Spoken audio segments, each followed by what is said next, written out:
कबूतर भी उन्हें लगता है मानो बाज हो जैसे, वो जोड़ा हंस का घर से अभी भागा हुआ सा है। ये भागे हुए प्रेमियों के ऊपर ये शेर है। इसमें कुछ और शेर भी बहुत खूबसूरत है, मैं चाहूंगा कि इस गजल के आप कुछ शेर सुनाएं।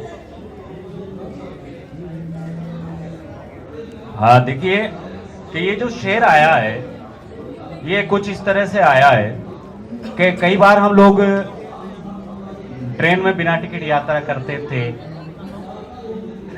चीजें कहां से आती देखें आप।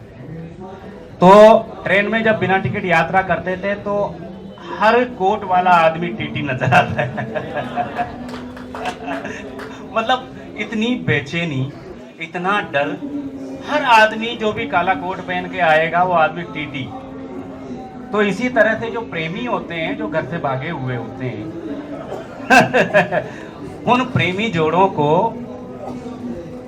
हर आदमी जो है ऐसा लगता है कि ये कहीं जो है हमारा पीछा तो नहीं कर रहा है ना। तो ये शेर वहां से निकला और मैंने किस तरह से कहा ये आपके सामने रखता हूं मैं। देखें आपके गजल है कि अभी मेहमान मेघों का यहाँ जमघट लगा सा है। अभी मेहमान मेघों का यहाँ जमघट लगा सा है, लजीली धूप का मुखड़ा कुआसे में छुपा सा है।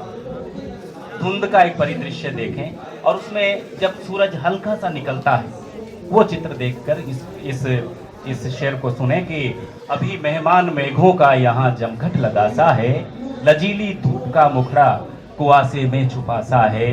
और अलावों पर मुसीबत की मुसलसल मावठें बरसी।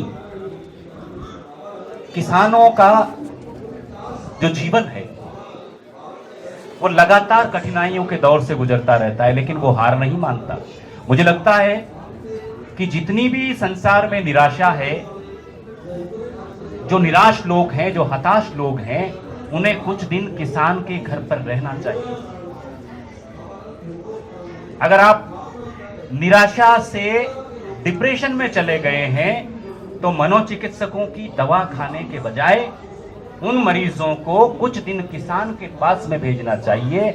उसके जीवन को देखकर कि कितनी निराशाओं के बावजूद, कितनी ओलावृष्टियों के बावजूद और कितने अकालों के बावजूद किसान हर साल बीज डालता है इस उम्मीद के साथ कि अगले साल उसकी फसल होगी। तो ये जो शेर है, मैं कहता हूं कि अलाओं पर मुसीबत की मुसलसल मावठें बरसी, मगर इस राख में उम्मीद का शोला दबासा है।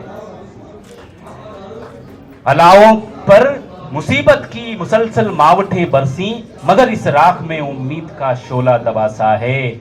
और दिला से और मत दो, दिल हमारा और रो देगा। ये गजल का शेर हुआ है कि दिला से और मत दो, दिल हमारा और रो देगा। ये बच्चा भीड़ में माँ बाप से बिछड़ा हुआ सा है। दिला से और मत दो, दिल हमारा और रो देगा। ये बच्चा भीड़ में माँ बाप से बिछड़ा हुआ सा है। थकी पगडंडियों को देख के मासूमियत चहकी, थकी पगडंडियों को देखकर मासूमियत चहकी। मजूरी से घरों को गांव वापस लौटता सा है। थकी पगडंडियों को देखकर, देखिए बच्चे किस तरह से जब पगडंडियां थक गई हैं तो उन्हें उम्मीद बनती है कि हमारे जो मजदूर माँ बाप हैं अब घर को लौट रहे हैं, हमारे लिए खाना बनाएंगे, हमारे लिए कुछ लेकर आएंगे। थकी पगडंडियों को देखकर मासूमियत चहकी, मजूरी से घरों को गांव वापस लौटता सा है। छतें अपनी मिली हैं और मिली है खेत की मेड़ें, छतें अपनी मिली हैं और मिली हैं खेत की मेड़ें, मगर क्यों बीच में ये जानलेवा फासला सा है। छतें अपनी मिली हैं और मिली हैं खेत की मेड़ें, मगर बीच में क्यों ये जानलेवा फासला सा है।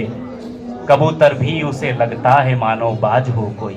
ये जो शेर अब आता है कि कबूतर भी उसे लगता है मानो बाज हो कोई, वो जोड़ा हंस का घर से अभी भागा हुआ सा है।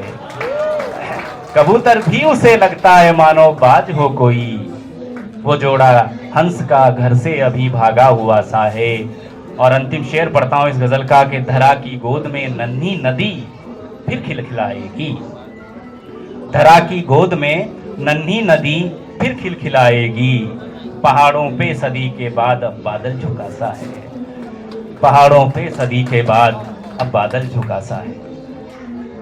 कबूतर भी उसे लगता है मानो बाज हो कोई, वो जोड़ा हंस का घर से अभी भागा हुआ सा है।